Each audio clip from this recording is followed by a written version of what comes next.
ಓಂ ಕ್ಲೀಂ ಕಾಳಿಕಾಯೇ ನಮಃ. ಆತ್ಮೀಯ ವೀಕ್ಷಕರೆಲ್ಲರಿಗೂ ಶ್ರೀ ಮಹಾಕಾಳಿ ಜ್ಯೋತಿಷ್ಯ ಯೂಟ್ಯೂಬ್ ಚಾನಲ್ಗೆ ಸ್ವಾಗತ.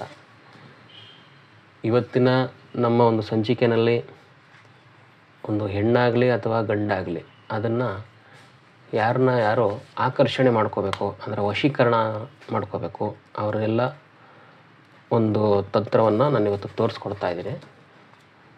ದಯವಿಟ್ಟು ಎಲ್ಲರೂ ಕೂಡ ಈ ನಮ್ಮ ಒಂದು ಚಾನಲ್ನ ಸಬ್ಸ್ಕ್ರೈಬ್ ಮಾಡ್ಕೊಳ್ಳಿ. ಸಬ್ಸ್ಕ್ರೈಬ್ ಮಾಡಿಕೊಂಡು ನಾವು ಹಾಕುವಂಥ ವೀಡಿಯೋಗಳನ್ನ ಲೈಕ್ ಆ್ಯಂಡ್ ಶೇರ್ ಮಾಡ್ಕೊಳ್ಳಿ. ಹಾಗೆ ಇವತ್ತು ನಾನು ಒಂದು ವಶೀಕರಣ ಆಗ್ಬೋದು ಅಥವಾ ಒಂದು ಆಕರ್ಷಣೆ. ವಶೀಕರಣನೇ ಆಗಬೇಕಂತೇನಿಲ್ಲ, ಒಬ್ಬರು ನಿಮಗೆ ಬೇಕಾಗಿರುವಂಥವ್ರು ನಿಮಗೆ ಆಕರ್ಷಣೆ ಆಗಬೇಕು, ನಿಮ್ಮ ಹತ್ರ ಅವರು ಸುಳಿಬೇಕು ಅಂದರೆ ಈ ಒಂದು ನಾನು ತೋರಿಸ್ಕೊಡ್ತಕ್ಕಂಥ ಒಂದು ಯಂತ್ರವನ್ನು ನೀವು ಯಾವ ರೀತಿ ಇದನ್ನು ಪೂಜೆ ಮಾಡಬೇಕು, ಯಾವ ರೀತಿ ಇದನ್ನು ಉಪಯೋಗಿಸ್ಬೇಕು ಅಂತ ನಾನು ನಿಮಗೆ ಹೇಳ್ಕೊಡ್ತೀನಿ. ಹಾಗಾಗಿ ಯಾರು ಹೊಸದಾಗಿ ನನ್ನ ಚಾನಲ್ ನೋಡ್ತಾ ಇದ್ದೀರಾ ದಯವಿಟ್ಟು ಸಬ್ಸ್ಕ್ರೈಬ್ ಮಾಡಿಕೊಂಡು ಹೇಗೆ ಬರಿಬೇಕಂತಂದರೆ ನೋಡಿ, ಈಗ ಎಡಗಡೆಯಿಂದ ಬಲಗಡೆಗೆ ಒಂದು 3 ಬಾಕ್ಸ್ ಮಾಡ್ಕೊಳ್ಳಿ, ಮತ್ತು ಮೇಲಿಂದ ಕೆಳಗವರೆಗೂ 4 ಬಾಕ್ಸ್ ಇರಬೇಕು. ಕೊಂಡು ಈ ಬಾಕ್ಸನ್ನು ಬರ್ಕೊಂಡು ನೀವು ಯಂತ್ರವನ್ನು ನಾವು ಹೇಳ್ಕೊಡ್ತಕ್ಕಂಥ ಒಂದು ವಿಧಾನದಲ್ಲಿ ನೀವು ಇದನ್ನು ಮಾಡ್ಕೊಳ್ಳಿ. ಮೊದಲನೇದಾಗಿ ಬಾಕ್ಸಲ್ಲಿ ನೀವು ಬೀಜಾಕ್ಷರಗಳನ್ನ ಬರೆಯೋಕ್ಕೂ ಮುಂಚೆ ನೀವು ಯಾವ ವ್ಯಕ್ತಿನ ನೀವು ಆಕರ್ಷಣೆ ಮಾಡ್ಕೋಬೇಕು ಅಂತಿದ್ದೀರಾ ಅವರ ಹೆಸರುಗಳನ್ನ ಬರೀಬೇಕು. ಮೊದಲನೇದಾಗಿ ನಿಮ್ಮ ಹೆಸರು ದೇವ ದತ್ತ. ನಾವು ಯಾರ ಹೆಸರು ಕೂಡ ಬರೆಯಲ್ಲ. ನಿಮ್ಮ ಹೆಸರು ದೇವದತ್ತ ಅಂದರೆ ನೀವು ಯಾರ ಹೆಸರನ್ನಾದರೂ ಬೇಕಾದರೆ ತೊಗೋಬೋದು. ಪ್ಲಸ್ ಅಂತ ಹಾಕ್ಕೊಳ್ಳಿ. ಮತ್ತು ಕೆಳಗಡೆ ನೀವು ಯಾರು ಪ್ರೀತಿಸ್ತಾ ಇದ್ದೀರಾ ಅಥವಾ ಯಾರು ನಿಮ್ಗೆ ಆಕರ್ಷಣೆ ಆಗಬೇಕೋ ಅವರ ಹೆಸರನ್ನು ಕೂಡ ಇಲ್ಲಿ ನೀವು ಬರ್ಕೊಳ್ಳಿ. ಆಯಿತಾ?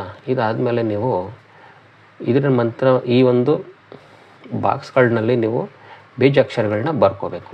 ಹೇಗಪ್ಪ ಅಂತ ಅಂದರೆ ಮೊದಲನೇ ಬಾಕ್ಸ್ನಲ್ಲಿ ಹಮ್, ಮತ್ತು ಎರಡನೇ ಬಾಕ್ಸ್ನಲ್ಲಿ ಹರೀಮ್ ಅಂತ ಹಾಕ್ಕೊಳ್ಳಿ. ವಶೀಕರಣದಲ್ಲಿ ಸಾಮಾನ್ಯವಾಗಿ ನೀವು ಯಾರೇ ವಶೀಕರಣ ಮಾಡುವಂಥ ಯಾವುದೇ ವಿದ್ಯೆ ಆದರೂ ಹರೀಮ್ ಅನ್ನೋ ಒಂದು ಅಕ್ಷರ ಇದ್ದೇ ಇರುತ್ತೆ. ಅದಕ್ಕೋಸ್ಕರ ನಾನು ಇನ್ನೊಂದು ವಿಡಿಯೋ ಅದನ್ನು ಮಾಡ್ತೀನಿ. ಇದರಲ್ಲಿ ಕ್ಲೀಮ್ ಅಂತ ಹಾಕ್ಕೊಳ್ಳಿ. ಮತ್ತು ಇಲ್ಲಿ ಶ್ರೀ, ಇಲ್ಲಿ ಭ್ರೀಮ್ ಅಂತ ಹಾಕ್ಕೊಳ್ಳಿ. ಹರೀಮ್ ಭ್ರೀಮ್ ಅಂತ ಬರಬೇಕು. ಮತ್ತು ಇಲ್ಲಿ ಮತ್ತೆ ಭ್ರೀಮ್ ಅಂತ ಹಾಕ್ಕೊಳ್ಳಿ. ಮತ್ತು ಇಲ್ಲಿ ಗ್ರೀಮ್ ಅಂತ ಹಾಕಿ, ಗ್ರೀಮ್ ಅಂತ ಹಾಕ್ಕೊಳ್ಳಿ. ಮತ್ತು ಇಲ್ಲಿ ಇನ್ನೊಂದು ಗ್ರೀ ಬರುತ್ತೆ, ಘೀ, ಆ ಗ್ರೀಮ್ ಬರ್ಕೊಳ್ಳಿ, ಗ್ರೀಮ್ ಅಂತ ಹಾಕ್ಕೊಳ್ಳಿ. ಮತ್ತು ಇಲ್ಲಿ ಹರೀಮ್, ಇಲ್ಲಿ ರಾಮ ಅಂತ ಹಾಕ್ಕೊಳ್ಳಿ. ಮತ್ತು ಇಲ್ಲಿ ಹರೀಮ್, ಮತ್ತು ಇಲ್ಲಿ ರಾಮ. ಇದನ್ನು ಹಾಕ್ಕೊಂಡು ಈ ರೀತಿ ಒಂದು ಯಂತ್ರವನ್ನು ನಾನು ಈಗ ಬಿಳಿ ಪೇಪರ್ ಮೇಲೆ ತೋರಿಸ್ತಾ ಇದ್ದೀನಿ. ಈ ಯಂತ್ರವನ್ನು ನೀವು ಒಂದು ಭೋಜಪತ್ರದಲ್ಲಿ ಇದನ್ನು ನೀವು ಬರೀಬೇಕು. ಭೋಜಪತ್ರ ನಿಮಗೆ ಗಂಧಿಕೆ ಅಂಗಡಿನಲ್ಲಿ ಸಿಗುತ್ತೆ. ಮತ್ತು ಇದನ್ನು ಯಾವ ರೀತಿ ಬರೀಬೇಕಂದ್ರೆ ಯಂತ್ರವನ್ನು ಭೋಜಪತ್ರದಲ್ಲಿ ಬರೀಬೇಕು. ಬರೆಯುವಂಥದ್ದು ಒಂದು ಪೆನ್ನಲ್ಲಿ ನೋಡಿ, ಈ ರೀತಿ ಒಂದು ಕೆಂಪು ಪೆನ್ನಲ್ಲಿ ಬರೀಬಹುದು, ಅಥವಾ ಕೇಸರ ಹಾಗೂ ಗೋಪಿಚಂದನ ಅಂತ ಸಿಗುತ್ತೆ ನಿಮಗೆ ಗಂಧಿಕೆ ಅಂಗಡಿನಲ್ಲಿ. ಎರಡನ್ನೂ ಮಿಕ್ಸ್ ಮಾಡಬೇಕು.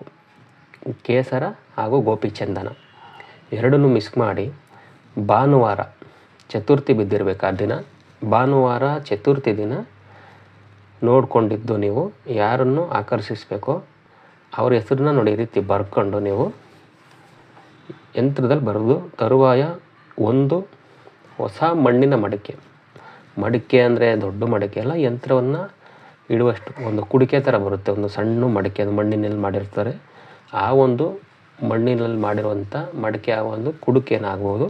ಅದರಲ್ಲಿ ನೀವು ಯಂತ್ರವನ್ನು ಹಾಕಿ ಏಕಾಂತ ಸ್ಥಳದಲ್ಲಿ ಇದನ್ನು ಒಳಗಡೆ ಇಟ್ಟು ಅದನ್ನು ಬಾಯಿ ಬಂದ್ ಮಾಡಿ, ಒಂದು ಬಟ್ಟೆನಲ್ಲಿ ಅದನ್ನು ಬಾಯಿ ಬಂದ್ ಮಾಡಿ ಒಂದು ಕಪ್ಪು ದಾರದಲ್ಲಿ ಅದನ್ನು ಕಟ್ಟಬೇಕು.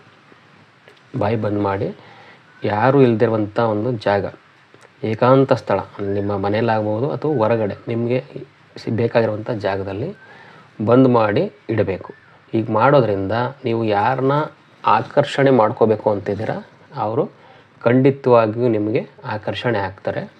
ಹಾಗಾಗಿ ಒಂದು ತಂತ್ರ ಇದು ಮಾಡ್ಕೊಳ್ಳಿ. ಆಕರ್ಷಣೆ ಅನ್ನೋದು ಒಂದು ವಿದ್ಯೆ. ಈ ವಿದ್ಯೆನ ನಾನು ನಿಮಗೆ ತೋರಿಸ್ಕೊಟ್ಟಿದ್ದೀನಿ. ಹಾಗೆ ನಮ್ಮ ಸ್ಕ್ರೀನ್ ಮೇಲೆ ಕಾಣ್ತಿರ್ತಕ್ಕಂಥ ನಂಬರ್ಗೆ ನೀವು ಮಾಡ್ತಕ್ಕಂಥದ್ದು ಶುದ್ಧವಾಗಿದ್ದರೆ ಅಥವಾ ಅದಕ್ಕೆ ತಕ್ಕಂತೆ ನೀವಿದ್ದರೆ ಕೂಡ ಮಾತ್ರ ಇವೆಲ್ಲ ನಿಮಗೆ ಆಗ್ತದೆ, ಒಳ್ಳೆಯದಾಗ್ತದೆ. ಇಲ್ಲ ಅಂದರೆ ನೀವು ಮಾಡುವಂಥದ್ದು ವ್ಯರ್ಥ ಆಗ್ತದೆ. ಹಾಗಿದ್ದು ನೀವೇನಾದರೂ ಶುದ್ಧವಾಗಿಲ್ಲ, ನಾವು ಮಾಡೋಕ್ಕಾಗಲ್ಲ ಗುರುಗಳೇ, ಅದನ್ನು ನಮಗೆ ಅದ್ರ ಬಗ್ಗೆ ಗೊತ್ತಿಲ್ಲ, ಇನ್ನೂ ಮಂತ್ರಗಳಿದೆ, ನಮಗೆ ಏನಾದರೂ ನಿಮ್ಮಿಂದ ನಮಗೆ ಸಹಾಯ ಬೇಕು, ನೀವೇ ಮಾಡಿಕೊಡಿ ಅನ್ನೋದಿದ್ದರೆ ಖಂಡಿತ ನಮ್ಮ ಸ್ಕ್ರೀನ್ ಮೇಲೆ ಕಾಣ್ತಿರ್ತಕ್ಕಂಥ ಒಂದು ನಂಬರ್ಗೆ ದಯವಿಟ್ಟು ಕರೆ ಮಾಡಿ. ನಿಮ್ದು ಯಾವುದೇ ಸಮಸ್ಯೆಗಳಿದ್ರೂ ಪರವಾಗಿಲ್ಲ, ಆಕರ್ಷಣೆ ಆಗೋದು, ವಶೀಕರಣ ಆಗೋದು, ಜನ ವಶೀಕರಣ, ಭೂಮಿ ವಶೀಕರಣ ಆಗೋದು, ಪ್ರತಿಯೊಂದು ಕೋರ್ಟ್ ಕೇಸ್ದು ಯಾವುದೇ ವಿಚಾರ ಆಗಿರಲಿ ನಾವು ನಿಮಗೆ ಸಹಾಯ ಕೊಡ್ತೇನೆ. ದಯವಿಟ್ಟು ಯಾರೇ ಆಗಿದ್ರೂ ಕೂಡ ನಮ್ಮ ಸ್ಕ್ರೀನ್ ಮೇಲೆ ಕಾಣ್ತಿರ್ತಕ್ಕಂಥ ಒಂದು ನಂಬರ್ಗೆ ಕರೆ ಮಾಡಿ. ನಿಮ್ಮ ಸಮಸ್ಯೆ ಇದ್ದರೆ, ನಮ್ಮಿಂದ ಹೆಲ್ಪ್ ಬೇಕಾಗಿದ್ದರೆ ಮಾತ್ರ ಮಾಡಿ. ಸುಮ್ಮನೆ ವಿಚಾರಣೆ ಮಾಡೋಕ್ಕೋಸ್ಕರ ಮಾಡೋಕ್ಕೆ ಹೋಗ್ಬಿಡಿ ದಯವಿಟ್ಟು. ಇದೊಂದು ನಿಮಗೆ ಕೇಳ್ಕೊತೀನಿ. ಹಾಗಾಗಿ ಇದೊಂದು ಅವರಿಗೆ ಕರೆ ಮಾಡಿ. ದಯವಿಟ್ಟು ಎಲ್ಲರೂ ನಮ್ಮ ಚಾನಲ್ನ ಹೊಸದಾಗಿ ನೋಡ್ತೀರಾ ಸಬ್ಸ್ಕ್ರೈಬ್ ಮಾಡ್ಕೊಳ್ಳಿ. ಧನ್ಯವಾದಗಳು. ಯಾರೆಲ್ಲ ನಮ್ಮ ಚಾನಲ್ ಹೊಸದಾಗಿ ವೀಕ್ಷಣೆ ಮಾಡ್ತಾಯಿದ್ದೀರಾ ಮತ್ತೊಮ್ಮೆ ಹೇಳ್ತಾ ಇದ್ದೀನಿ, ಸಬ್ಸ್ಕ್ರೈಬ್ ಮಾಡ್ಕೊಳ್ಳಿ. ಧನ್ಯವಾದಗಳು.